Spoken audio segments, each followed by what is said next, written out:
If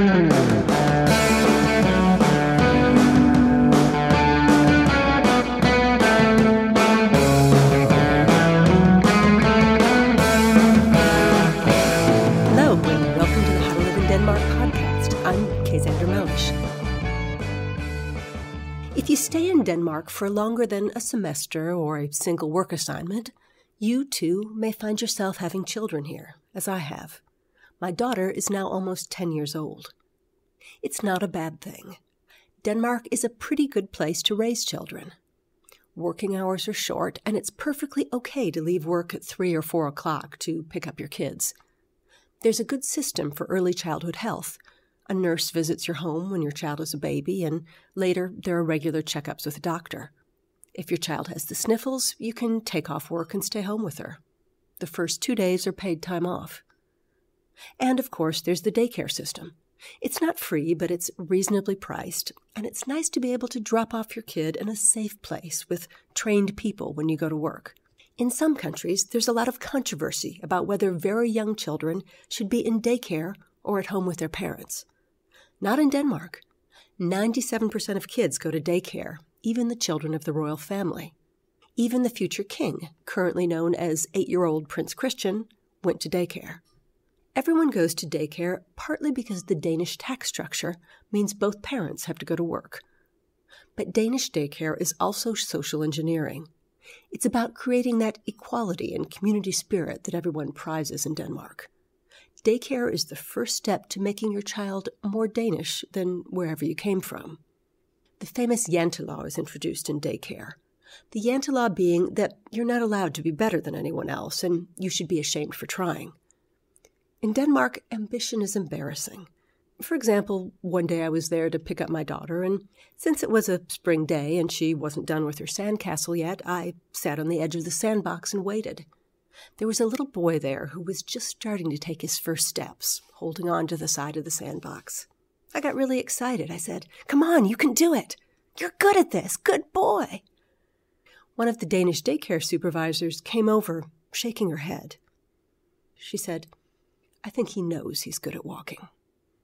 The Jantelaw is part of all Danish education. There's no elite education here, no gifted and talented programs.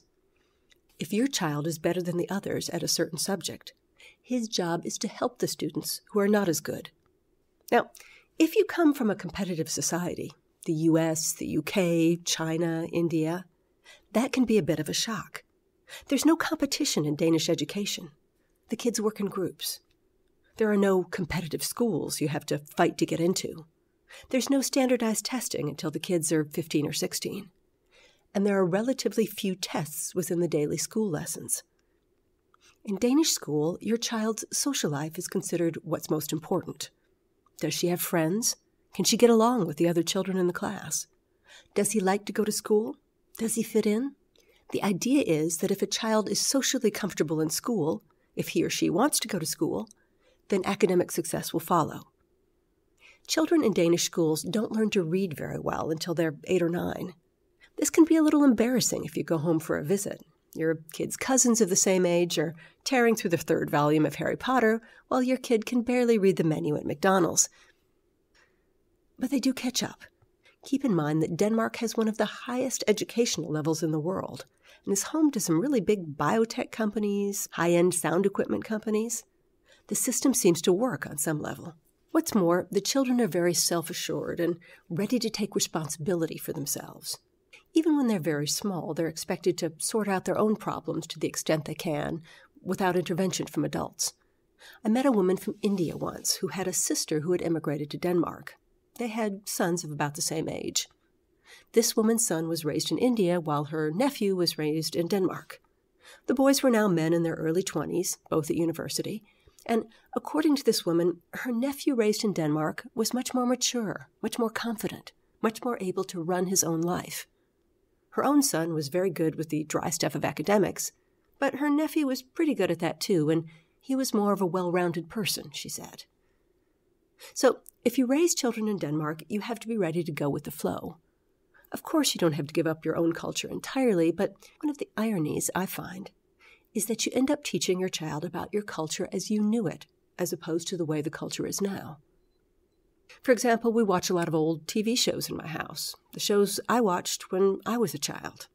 I Love Lucy, The Brady Bunch. They're good shows, but my child gets a very old-fashioned version of American culture and American English.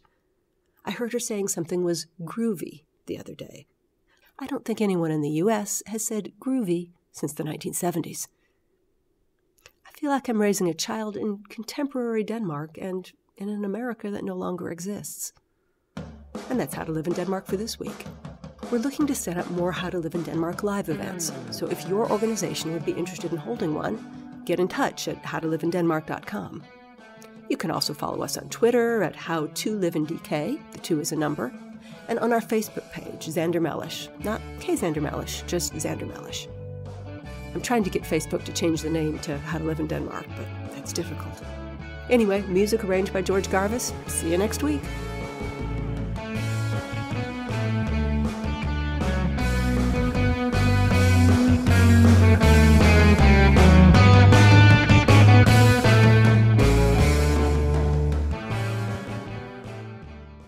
Remember, the How to Live in Denmark book is available for download on Amazon.com.